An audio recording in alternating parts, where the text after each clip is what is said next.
Et salut, alors dans cette vidéo, on va voir comment montrer qu'un champ de vecteur est un champ de gradient. Alors pour bien comprendre cette notion de champ de vecteur et de champ de gradient, j'ai fait ce petit schéma en bleu clair, et en fait il vous montre que, il y a les champs de vecteurs, et dans les champs de vecteurs on a des champs un petit peu particuliers, puisque ce sont des champs de gradient. Alors de ce fait, certains champs de vecteurs sont des champs de gradient, mais tous les champs de gradient sont forcément des champs de vecteurs. Alors qu'est-ce que ce sont des champs de gradient? Alors je vais pas rentrer dans le détail parce que c'est assez compliqué et ça sert pas à grand chose, mais à quoi ça nous sert? En fait, quand on voudra calculer la circulation, ce qu'on fera un peu plus tard, le calcul de la circulation pour les champs de vecteurs, il est beaucoup plus compliqué que le calcul de la circulation pour les champs de gradient. Donc nous, on a tout intérêt à prouver qu'un champ de vecteur est un champ de gradient, comme ça quand on calculera la circulation, ce sera énormément plus simple.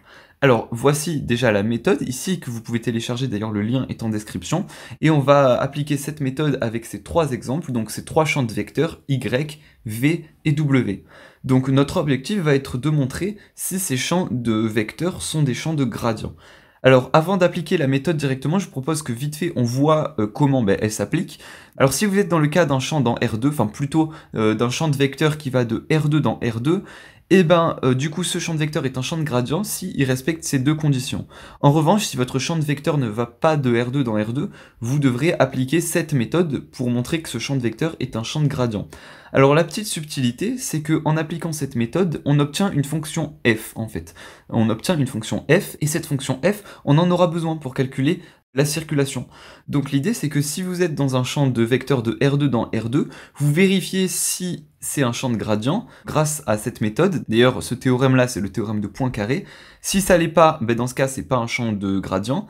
Et du coup, si c'est un champ de gradient, vous appliquez cette méthode-là pour directement obtenir la fonction f. Alors je vous propose qu'on voie ça ensemble. Dans un premier temps, on va appliquer ces méthodes avec le champ de vecteur y de xy. Donc du coup, dans un premier temps, on se demande quelle est la dimension de y.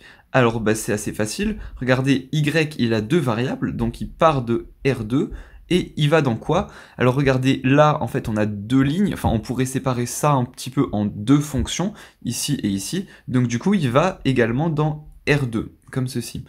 Alors maintenant, la question qu'on se pose, c'est est-ce que ce champ de vecteur y qui nous est donné est un champ de gradient? Alors ça peut être un champ de gradient s'il est défini sur un ouvert étoilé et s'il vérifie cette condition-là. Alors est-ce que ce champ de vecteur est défini sur un ouvert étoilé? Alors pour ça, on pourrait se demander, ce champ de vecteur, il va de R2, mais il est défini sur quoi? Est-ce qu'il va vraiment dans R2? Eh bien regardez, là on a deux fonctions, entre guillemets, qui sont définies sur R privé de l'origine. Pourquoi? Parce qu'on a un quotient, et le quotient n'a pas le droit d'être égal à 0, et le quotient là, dans ce cas-là et dans ce cas-là, il vaut 0 uniquement quand x et y valent 0. Donc là, notre champ de vecteur y est défini sur, part de R2 et va dans R2 privé de 0, 0, comme ceci. Alors étant donné que ce champ de vecteur est défini sur R2 privé de 0, regardez, si je dessine R2 privé de 0, donc ce serait en fait tout le plan, sauf que à cet endroit-là pile, on pourrait pas prendre ce point. Alors du coup, est-ce que de ce fait c'est un ouvert étoilé? Alors si vous avez vu la vidéo sur les ouverts étoilés, vous allez rapidement comprendre que non. Pourquoi? Parce que si, par exemple, je prends ce point-là, il existera toujours un point de l'autre côté, en l'occurrence, tel que je sois obligé de sortir de l'ensemble pour aller jusqu'à ce point en ligne droite. Si je prends un autre point, par exemple celui-là, je serai obligé, un moment ou un autre, de sortir de l'ensemble pour atterrir au point qui est exactement à l'opposé. Donc du coup, ce champ de vecteur n'est pas défini sur un ouvert étoilé, donc ça ne peut pas être un champ de gradient. Donc du coup, j'écris non. Ensuite, maintenant, on va se demander si ce deuxième champ de vecteur v de xy est un champ de gradient. Donc du coup, dans un premier temps, on va vérifier si il peut être un champ de gradient. Donc v, il est défini sur quoi? Regardez, deux variables et deux fonctions ici à l'arrivée. Donc il va de R2 et il arrive dans R2. Et évidemment, ces fonctions sont définies pour tout R2, donc du coup, là, il n'y a pas d'histoire de privé de 0 et tout. Donc dans un premier temps, est-ce que ce champ de vecteur V est défini sur un ouvert étoilé? Regardez, il est défini sur R2, donc sur tout le plan. Donc il existe au moins un point, par exemple si je prends ce point-là, tel que je peux aller à n'importe quel point de R2 sans sortir de l'ensemble. En fait, c'est assez logique, puisque notre champ, il est défini sur tout l'ensemble. Donc du coup, on est bien dans le cadre d'un ouvert étoilé. Maintenant, il faut vérifier vérifier également cette condition-là. Il faut vérifier que d rond v1 sur d rond y est égal à d rond v2 sur d rond x. Alors on va faire ça ensemble. Regardez, là j'ai v de xy est égal, alors je vais écrire ça ici, v de xy c'est égal à quoi? C'est égal à 2xy plus y carré moins 1, et en dessous on a 2xy plus x carré. Ça, je peux l'écrire de manière un peu différente. Je peux dire que, en fait, cette première fonction ici, eh ben, je peux l'appeler V1, et la deuxième, je peux l'appeler V2. Et du coup, là, on aura V1 est égal à ça, et V2 est égal à ça. Maintenant, si je veux vérifier cette condition-là, ben, qu'est-ce que je fais? Je fais tout simplement d rond V1, alors de xy sur d rond y. Ça me fait quoi? Ben, ça me fait la dérivée de cette fonction-là par rapport à y. Donc du coup, c'est assez simple. Du coup, si je dérive, ça me fait 2x plus 2y. Maintenant, je vais calculer d rond v2 sur d rond x. Donc d rond v2 de xy sur d rond x, c'est égal à quoi? Ben là, regardez, v2 c'est ça. Si je le dérive par rapport à x, je vais obtenir 2y plus 2x. Et donc dans ce cas, on remarque bien que d rond v1 sur d rond y est égal à d rond v2 sur d rond x, puisque dans les deux cas, on trouve 2x plus 2y. Donc dans ce cas, ce champ de vecteur v est bien un champ de gradient.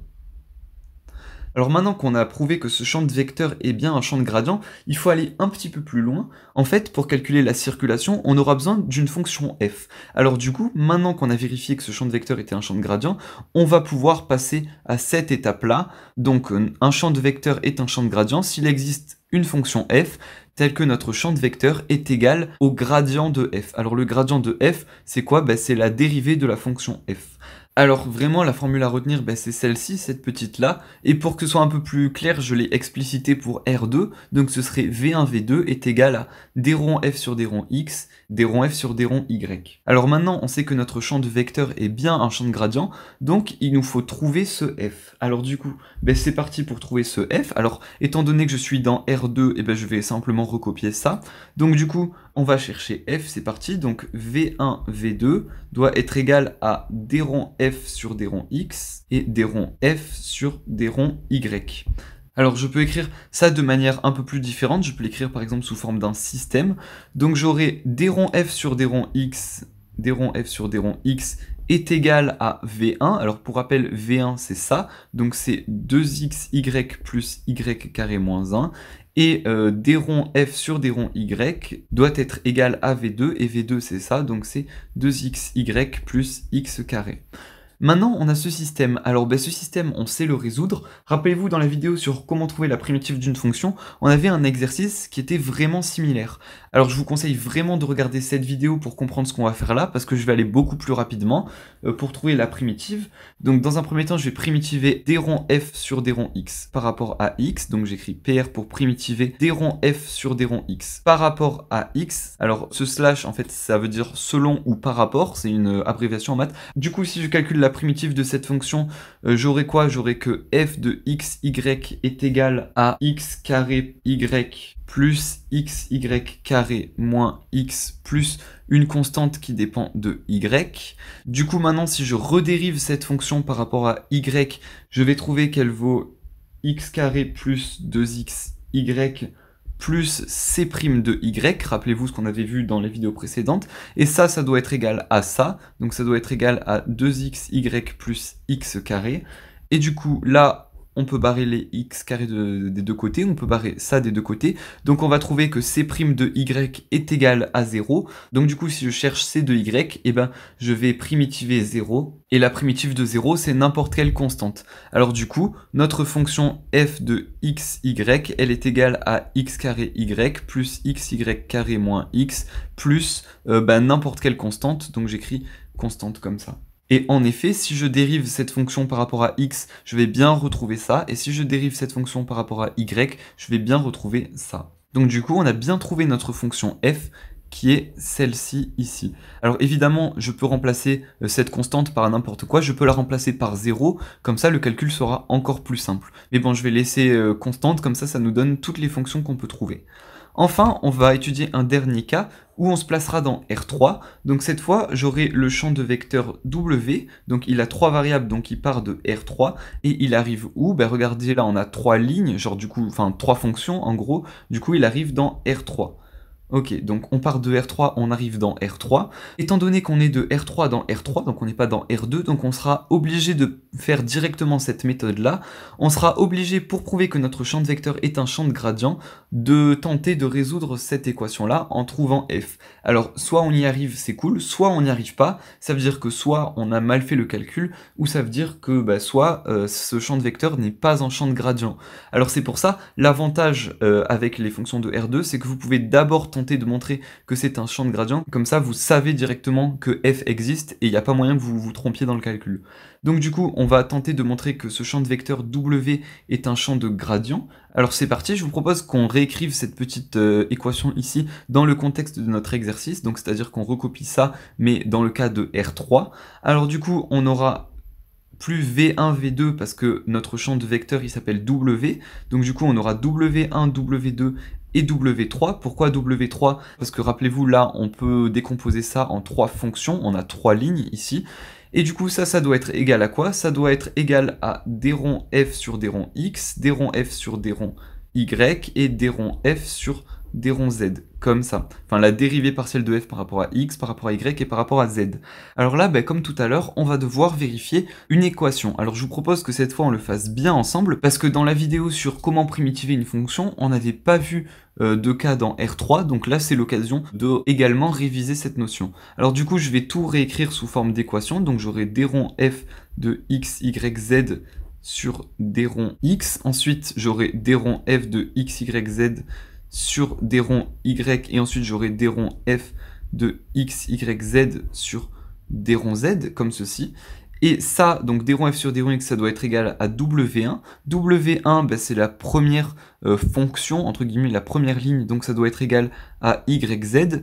D rond f sur d rond y, ça doit être égal à la deuxième ligne, à W2, donc la deuxième ligne, donc ZX. Et enfin, d rond f sur d rond z, ça doit être égal à W3. Et W3, c'est la dernière ligne, c'est XY.